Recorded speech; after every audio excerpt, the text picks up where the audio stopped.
새날을 여는 새벽 말씀 나눔입니다. 오늘은 2024년 10월 17일 목요일이고 말씀을 전하는 저는 강민 목사입니다. 오늘 하나님께서 우리에게 주신 말씀은 마태복음 1장 1절로부터 17절까지 말씀입니다. 아브라함과 다윗의 자손 예수 그리스도의 계보라.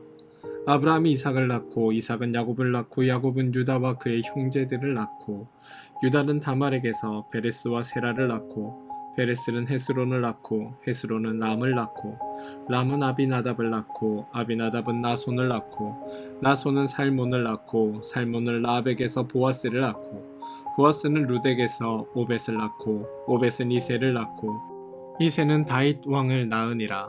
다윗은 우리아의 아내에게서 솔로몬을 낳고 솔로몬은 르호보암을 낳고 르호보암은 아비야를 낳고 아비야는 아사를 낳고 아사는 여호사밧을 낳고 여호사밧은 요람을 낳고 요람은 우시야를 낳고 우시야는 요담을 낳고 요담은 아하스를 낳고 아하스는 히스기야를 낳고 히스기야는 므낫세를 낳고 므낫세는 아몬을 낳고 아몬은 요시야를 낳고 바벨론으로 사로잡혀 갈 때에 요시야는 여고냐와 그의 형제들을 낳으니라.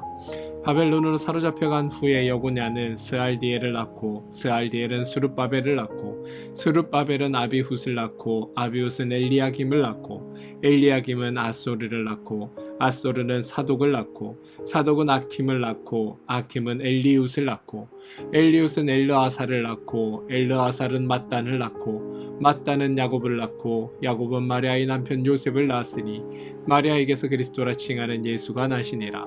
그런즉 모든 대수가 아브라함부터 다윗까지 14대요 다윗부터 바벨론으로 사로잡혀 갈 때까지 14대요 바벨론으로 사로잡혀 간 후부터 그리스도까지 14대더라. 마태복음 1장 1절로부터 17절까지 말씀이었습니다.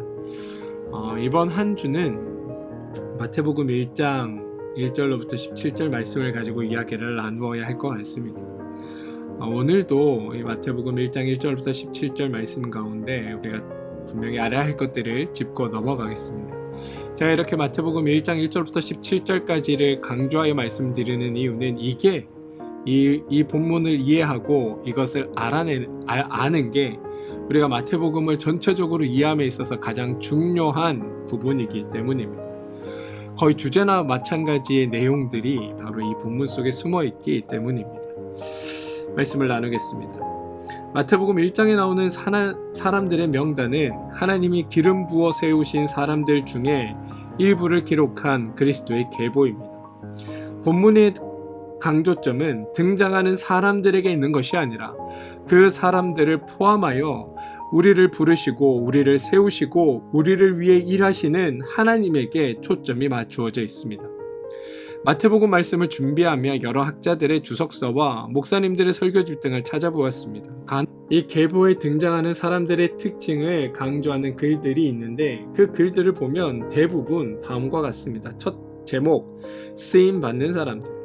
쓰임받는 사람들의 특징이 있다. 첫째, 믿음 있는 사람들이었다. 둘째, 성실한 사람들이었다.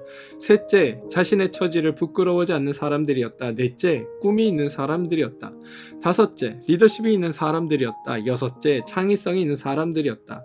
그러니 우리도 그런 성품을 개발하고 하나님 앞에 준비해서 쓰임받고 축복받는 일꾼이 되자. 이게 대부분의 내용들입니다. 그런데 여러분, 이런 종류의 강조는 성경이 의도하고 있는 바하고는 아무런 상관이 없습니다. 1장 1절에 아브라함과 다윗이 등장합니다. 아브라함이 강조되는 것도 아니고 다윗이 강조되는 것도 아닙니다. 이건 어제 충분히 말씀을 드렸습니다.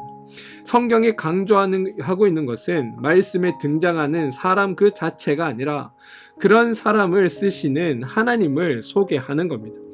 그럼 누가 하나님께 쓰임받을까요? 정답, 아무나 쓰임받는다입니다. 그런데 여러분, 제가 아무나 이렇게 얘기하니까 그 말 때문에 굉장히 귀에 거슬려 하시고 마음에 불편함을 느끼시는 분들이 있으신 것 같습니다. 근데 여러분, 이 아무나 쓰신다라는 말은 하나님이 마구잡이로 계획도 없이 분별력 없이 막 사용한다 이런 의미가 아닙니다. 아무나 쓰신다라는 말은 아무나 써도 하나님이 잘 인도하시고 하나님이 선용하시고 하나님의 뜻과 의도를 충분히 이루어낼 수 있다는 하나님의 능력을 강조하기 위해 제가 아무나라는 표현을 사용하고 있음을 기억하시기 바랍니다. 여러분, 하나님은 그 누구를 사용하시든 하나님의 뜻대로 하나님께서 선용하시고 하나님의 뜻대로 하나님께서 그를 붙드셔서 하나님의 일을 잘 감당할 수 있도록 하나님의 능력으로 도우시고 하나님께서 직접 그를 통하여 일하십니다. 그래서 그 누구나 대상이 되어 사용되어도 상관이 없다는 겁니다. 따라서 제가 말씀드리는 건 사람이 아니라 하나님의 능력이 그만큼 위대하고 뛰어나다라는 점임을 기억해 주시기 바랍니다. 유능한 사람이 하나님을 도와드리는 것이 아니라 전능한 하나님이 우리를 선용하신다, 선하게 사용하신다. 이게 성경이 고백하는 이야기라는 겁니다. 오늘 본문에 여러분 5명의 여인이 등장합니다. 혹자들은 이 명단에 여인이 들어가 있는 걸 이상하게 여기고 특히 이방인이 들어가 있는 것도 신기하게 생각하기도 합니다. 그런데 여러분, 이상할 것도 신기할 것도 없습니다. 왜냐하면 혈통적인 족보로 이야기를 하고 있는 것이 아니기 때문입니다. 5명의 여인은 3절에 나오는 다말, 5절에 나오는 라합과 룻, 6절에 나오는 우리아의 아내, 16절에 나오는 마리아까지 5명입니다. 여러분, 다말이라고 하는 여인은 창세기 38절에 나오는데요. 시아버지 유다와 부적절한 관계를 통하여 자녀를 낳습니다. 라합이라고 하는 여자에 대해서는 정확히 누군지 알지 못하지만 구약의 라합이라는 이름은 여호수아 2장과 6장에 등장을 합니다. 그런데 그곳에 보면 라합은 여리고성에 살던 기생입니다. 그런데 그가 정탐꾼들을 살려주고 후에 여리고성이 무너질 때 살아난 사람으로 등장합니다. 물론 성경에는 거기까지만 나오기 때문에 그 라합이 오늘 말씀에 나오는 라합과 동일한 인물이라고는 말할 수 없지만 그럼에도 불구하고 성경에서 근거를 찾는다면 이 라합을 살몬과 결혼하여 보아스를 낳은 여인으로 보는 것도 합당해 보이기도 합니다. 뿐만 아니라 5절에 나오는 룻은 이방 여인입니다. 그리고 6장에 나오는 우리아의 아내는 다윗과 부적절한 관계를 통하여 임신을 하여 아이를 낳았지만 그 아이는 곧 죽게 되었고 후에 솔로몬을 낳았습니다. 이 계보에 등장하는 몇 안 되는 여인들의 기록이 여러분 참으로 운명들이 기구하지 않습니까? 물론 당사자들 운명이 기구하다고 해서 일부러 그렇게 살았을 리도 없고 아마 나름의 사정이 있어서 그렇게 살았겠지만 겉으로 보기에, 아니 세상적 관점으로 보기에 자랑할 만하거나 칭찬할 만하거나 본받을 만한 삶을 산 건 아니라고도 말할 수 있을 것 같습니다. 그럼에도 불구하고 그들의 이름이 그리스도의 계보에 올라가 있는 겁니다. 그럼 어떻게 이들이 그리스도의 계보에 이름을 올릴 수 있느냐? 바로 하나님이 그들을 부르시고 하나님이 그들을 선하게 사용하셨기 때문입니다. 사람의 겉모습 때문에, 사람의 능력 때문에 하나님의 일하심이 제한되거나 중단되거나 어긋나거나 방해받지 않는다라는 겁니다. 도리어 하나님은 그런 사람들일지라도, 아니 그런 사람들을 불러다가 거뜬하게 하나님의 역사를 이루어내신다라고 성경은 말하고 있습니다. 성경은 그분이 하나님이시고 하나님은 그렇게 하실 수 있는 능력의 하나님이라고 우리에게 강조하고 있다는 겁니다.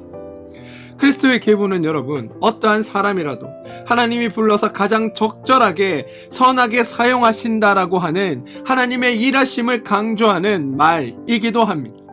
이 명단에 등장하는 사람 중에 특별히 1장에 아브라함과 다윗이 소개됩니다. 그들이 소개되는 이유는 그 두 사람의 중요성 때문이 아니라 어제 나눈 말씀처럼 그들과 행한 하나님의 약속 때문입니다. 하나님이 아브라함과는 하나님을 아는 백성들을 세우실 것이라고 약속하셨고 다윗과는 그 백성을 유지하고 보존하시며 하나님 앞에 영원토록 있게 하시겠다고 약속하셨습니다. 시작도 하나님이 하시겠다고, 진행도 하나님이 하시겠다고, 그 완성도 하나님이 하시겠다라고 하는 선언이 이 두 사람과의 약속 속에 담겨 있는 겁니다. 따라서 여러분 우리는 하나님이 아브라함과 어떤 약속을 하셨는지, 다윗과는 어떤 약속을 하셨는지 그 내용을 알아야 합니다. 그런데 대부분 성도님들은 아브라함도 알고 다윗도 알지만 아브라함과 하나님이 어떤 언약을 맺으셨는지, 또 다윗과는 어떤 약속을 하셨는지에 대해서는 그 내용을 모르는 경우가 많습니다. 여러분, 그래서는 안 되는 겁니다. 이게 반대가 되어야 합니다. 아브라함도 모르고 다윗도 몰라도 하나님께서 어떤 사람과 언약을 맺으셨는데 그 내용이 무엇이더라, 이런 거 정도는 알고 계셔야 한다는 겁니다. 왜냐하면 그 내용이 우리가 믿는 그리스도 교회의 핵심이고 그 내용이 복음의 실체이기 때문입니다. 만약 우리가 아브라함도 알고 다윗도 알지만 하나님이 그들과 어떤 약속을 했는지 그걸 모른다면 껍데기만 있고 알맹이는 없는 것과 마찬가지라는 것을 기억하셔야 합니다. 여러분, 하나님이 아브라함과 하신 약속, 다윗과 하신 약속, 그 약속에는 하나님의 뜻과 하나님의 일하심과 하나님의 목적과 하나님이 행하시는 모든 것에 대한 내용이 선언되어 있는 겁니다. 여러분, 하나님이 아브라함이라는 사람과 하신 약속이 뭐냐면 복의 근원이 되게 하겠다, 민족을 이루겠다, 땅을 주시겠다라는 거였습니다. 외형적으로는 세 가지이지만 내용으로 따지면 한 가지입니다. 뭐냐? 우리 인간에게 하나님이 어떤 분인지 알게 하시겠다라는 겁니다. 그리고 우리 인간에게 하나님을 알게 하시겠다라는 이 말 속에는 인간에 대한 하나님의 삶의 인식, 인간에 대한 하나님의 관점이 정확히 드러나 있습니다. 여러분, 하나님은 우리의 문제를 하나님을 모르는 것에 있다라고 말씀하십니다. 이걸 다르게 표현하면 죄라고 표현할 수 있습니다. 하나님을 모르는 것이 죄다라는 겁니다. 그런데 성경은 단순히 그냥 죄다라는 것에서 끝내지 않습니다. 우리 인간의 가장 큰 문제는 죄이고 그것을 해결하는 방식은 하나님을 아는 것이다라고 말하고 있다는 겁니다. 이게 하나님의 지적이시며 하나님의 가르침입니다. 그런데 여러분, 우리 중에는 그렇게 생각하는 사람이 아무도 없습니다. 우리 중에 단 한 사람도 자신이 살아가는데 가장 절실한 게 뭐냐라고 할 때 하나님을 아는 거다라고 말하며 그것을 위해 수고하고 애쓰고 고민하는 사람이 없습니다. 지금 만약 하나님께 소원을 빌라 너의 소원 중 한 가지를 들어준다라고 이야기한다면 아무도 하나님께 기도하는 내용 중에 하나님을 알게 해주세요라고 소원을 말할 사람은 없습니다. 가만 보면 여러분, 우리가 하나님께 해달라는 것과 하나님이 우리에게 해주시겠다고 하는 것이 매우 다르다는 것을 여기서 발견하게 됩니다. 그건 여러분, 관점이 달라서입니다.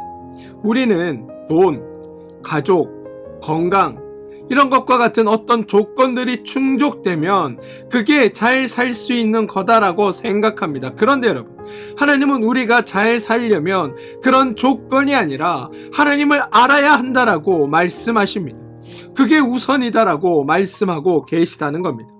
그리고 오늘 읽은 마태복음 1장 1절에는 하나님이 보시는 우리 인간 문제에 대한 하나님의 선언이 등장하는 겁니다. 바로 아브라함과 다윗이 등장하여 아브라함에게 하신 약속, 다윗에게 하신 약속, 그 내용이 우리 인간에게 하나님을 알게 하시겠다고 하는 그 선언이 바로 왜 예수가 이 땅에 우리 가운데 와야 하며 와서 예수가 무엇을 할 것이며 그 결과 우리가 어떻게 될 것인지 그 모든 내용이 함축되고 선언되는 것이 바로 1장 1절의 내용이라는 겁니다.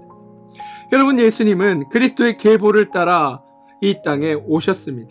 그리고 그리스도의 사역을 감당할 것입니다. 그리고 예수님이 감당하실 그 사역은 아브라함과 다윗에게 하신 약속을 근거하여 볼 때 바로 하나님을 알게 하는 사역이라는 것을 우리는 알 수 있다는 겁니다. 하나님이 어떤 존재이시고 그분이 우리를 위해 어떤 계획을 하고 계시며 어떤 일들을 이루어내실까, 그것을 바로 아브라함과 다윗에게 한 약속을 통해 예수가 완성할 것이다라는 게 성경의 가르침이라는 겁니다. 여러분, 하나님은 인간의 문제를 가난에 있다고 보지 않으셨습니다. 그래서 오신 그리스도는, 예수님은 경제 살리기에 올인하지 않으십니다. 하나님은 우리의 문제를 교육에 있다라고 보지 않으십니다. 그래서 예수님이 오셔서 교육 제도를 개선하는 일에 전념하지 않으실 겁니다. 하나님은 인간의 문제를 질병이라고 보지 않으셨습니다. 그래서 예수님이 오셔서 병원을 세우고 의료기술을 개발하는 일에 몰두하지 않습니다. 대신에 예수님은 가장 중요한 것을 해결하십니다. 우리에게 가장 시급한 것을 해결하십니다. 그게 바로 죄의 문제라는 겁니다. 하나님을 알지 못하는 문제라는 겁니다. 예수님은 십자가를 지시고 우리의 죄를 해결하십니다. 하나님이 보시기에 우리에게 반드시 해결되어야 할 것인데 그 어떤 누구도 스스로 그 문제를 해결할 수가 없는 것, 그게 바로 죄의 문제라는 겁니다. 하나님을 아는 문제라는 겁니다. 그래서 여러분, 아브라함에게 하나님을 아는 지식을 주겠다고 하셨고 다윗에게도 그 약속을 유지시켜 주시겠다고 말씀하신 겁니다. 왜냐하면 죄인 스스로는 자기의 문제를 모르고 하나님을 찾아낼 방법도 없으며 더 나아가 그에게 하나님의 지식을 알려주어도 스스로 그것을 지키고 보존할 힘과 능력이 없다는 것을 하나님이 아시기 때문입니다. 그래서 하나님이 자신을 알려주시겠다고 약속하시고 그 알려주신 내용을 지켜주고 보존해 주시겠다고 약속하시는 겁니다. 그리고 그 약속을 이루시기 위해 예수님이 이 땅에 오셨고 예수님은 십자가의 길을 걸으시면서 하나님이 우리에게 어떤 마음을 가지고 계신지, 어떤 분이신지, 어떤 일들을 우리를 통해 이루려고 하시는지, 그리고 그 하나님이 얼마나 좋으신 분인지를 우리 가운데 알게 하셨다라는 게 성경의 고백이라는 겁니다. 그리고 그 하나님이 우리를 앞으로 어떻게 하실지에 대해서도 성경은 우리에게 알려주고 있는 겁니다. 다시 말해 예수는 우리의 죄의 문제를 해결하신 겁니다. 사랑하는 성도 여러분, 우리가 죄라는 것을 윤리적, 도덕적 차원으로만 접근하는데 성경은 하나님을 알지 못하는 것을 죄라고 분명히 이야기합니다. 왜냐하면 하나님을 알지 못하니까 하나님을 의지하지 못한다라고 보는 겁니다. 하나님을 알지 못하니까 하나님을 붙들지 못한다라고 보는 겁니다. 하나님을 알지 못하니까 하나님이 우리의 전부 되신다고 고백하지 못한다고 보는 겁니다. 하나님의 전능하심과 능력 많으심과 사랑 넘치심과 너그러우심을 모르니까 너희들이 전적으로 하나님을 의지하거나 믿지 못하는 것 아니냐라고 이야기하는 겁니다. 오히려 하나님을 심판하는 분으로 오해하여 하나님을 보면서 두려워하고 겁내고 하나님의 눈을 피하려고만 하는 걸 보니 너희가 하나님을 모르는 게 분명하다라고 말하고 있다는 겁니다. 누구보다도 가까워야 할 주님이, 누구보다도 친근해야 할 하나님이 저 멀리, 아주 멀리 계신 것처럼 여겨지는 것을 보니 너희가 아직 하나님을 알지 못하는구나라고 이야기하고 있다는 겁니다. 하나님의 전능하심을 믿지 못하니 네가 가진 것에 자꾸만 의지하게 되는 것 아니냐라고 말합니다. 네가 가진 것에만 자꾸 의지하다 보니 네가 가진 것이 미천하기에 하나님께 더 많은 걸 달라고 요구하게 되고, 그러다 보니 하나님이 너의 삶의 주인이 되는 것이 아니라 너의 삶에 필요한 것들을 채워주는 존재로 전락해버리는 것이 아니냐라고 말하고 있다는 겁니다. 하나님을 알지 못하니, 하나님의 전능하심을 믿지 못하니 자꾸만 너 스스로에게 의지하게 되고 내가 가진 것에 의지하게 되고, 그러다 보니 다른 사람보다 더 가질 수 있다면 수단과 방법을 가리지 않고 그 일을 행함으로 더 많은 것들을 가지게 되었을 때 그것이 오히려 신앙 좋음으로, 복받음으로 포장되다 보니 그런 일을 행하는 사람들의 죄책감이 사라지게 되는 것 아니냐, 그러니 그 일에 더 몰두하게 되는 거 아니냐, 그게 다 하나님을 몰라 일어나는 일이다라고 성경이 이야기하고 있다는 겁니다. 뿐만 아니라 더 많이 가지기 위해 수단과 방법을 가리지 않고 살지 못하는 사람들은 자신의 잘됨보다 남이 잘 못되는 것을 기뻐하게 되는 것 아니냐. 하지만 그런 감정을 밖으로 드러내지 못하니 오히려 상대방의 단점을 들추어내고 상대방의 잘못을 드러내서 상대방을 죄인을 만들어 버리는 것 아니냐. 이게 다 하나님을 믿지 못해서 일어나는 일 아니냐라고 이야기합니다.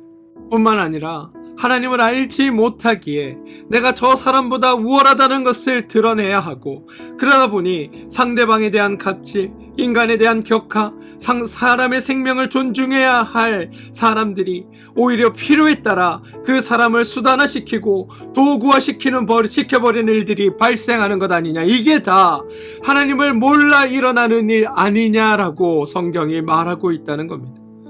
여러분, 윤리적이고 도덕적인 잘못은 바로 하나님을 모르기 때문에 생겨나는 일들에서 파생되는 일들이라고 성경이 지적하고 있는 겁니다.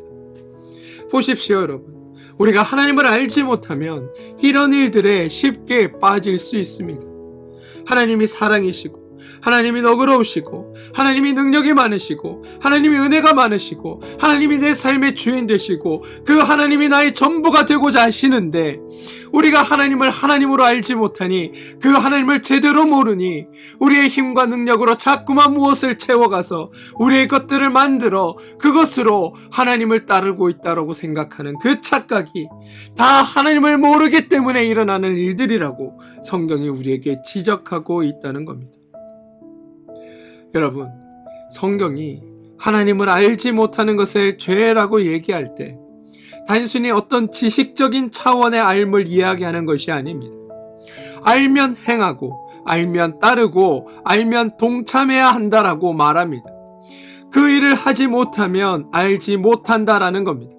하나님의 뜻을 알면 하나님의 일에 동참하게 되고, 하나님의 마음을 알면 하나님의 마음으로 살게 되고, 하나님의 사랑을 알면 그 사랑을 행하며 살게 되는데, 너의 삶에 그것이 나타나지 않는다면 그건 너희가 하나님을 알지 못하기 때문이다라고 말하는 겁니다. 그래서 하나님을 알아야 한다. 하나님의 은혜로, 하나님의 사랑으로, 하나님의 이루심으로, 하나님의 도우심으로, 하나님의 완성하심으로 살아가는 존재가 너희이다. 그러니 너희가 하나님을 안다면 세상 모든 것에 너그러워져야 하고, 세상 모든 것에 하나님의 마음으로 대해야 하고, 세상 모든 것을 하나님의 사랑으로, 하나님의 뜻으로, 하나님의 은혜처럼 살아가는 존재들이 되어야 한다. 너희들이 하나님을 안다면 모든 것을 하나님께 맡기고 오직 하나님의 뜻을 이루고 하나님의 일들에 동참하여 그리스도의 계보에 속한 자들로 살아갈 수 있다. 만약 너희가 그렇지 않다면 아직 너희가 하나님을 알지 못하기 때문이다라고 성경이 지적하는 겁니다. 그러면서 동시에 이렇게 말합니다. 하나님을 알아야 한다. 예수 그리스도의 계보 속한 예수의 행하심을 통해 너희들도 그리스도의 계보에 속한 사람들로 그 하나님을 바로 알고, 하나님을 아는 것에서 너희 믿음이 시작된다는 것을 깨닫고 너희가 하나님을 아는 사람으로 살아야 한다라고 성경은 강조하고 있다는 겁니다. 저는 여러분들이 말씀을 통해 하나님을 바로 알아가길 소망합니다. 정말 사랑의 하나님인지, 정말 능력이 많으신 하나님인지, 정말 은혜가 넘치시는 분인지, 정말 너그러우신 분인지, 정말 오래 참으시는 분인지, 여러분들이 그 하나님을 각자의 삶에서 만나고 깨닫고, 그래서 하나님을 알아가는 그 삶의 깊이가 점점점 더하여지기를 소망합니다. 그게 믿음으로 살아가는 우리에게 주어진 일입니다. 사랑하는 성도 여러분, 저는 여러분들이 하나님을 아는 그 지혜가, 그 지식이 더욱더 깊어져서 하나님 뜻 안에서 참되고 복되고 행복하게 살아가는 여러분들 되길 원합니다.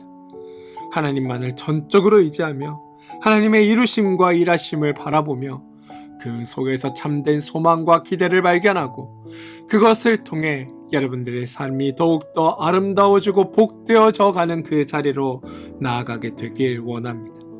하나님은 그 일을 위해 우리를 부르셨습니다. 그 일에 동참하는 여러분들 되어주시기 주님의 이름으로 축원드립니다.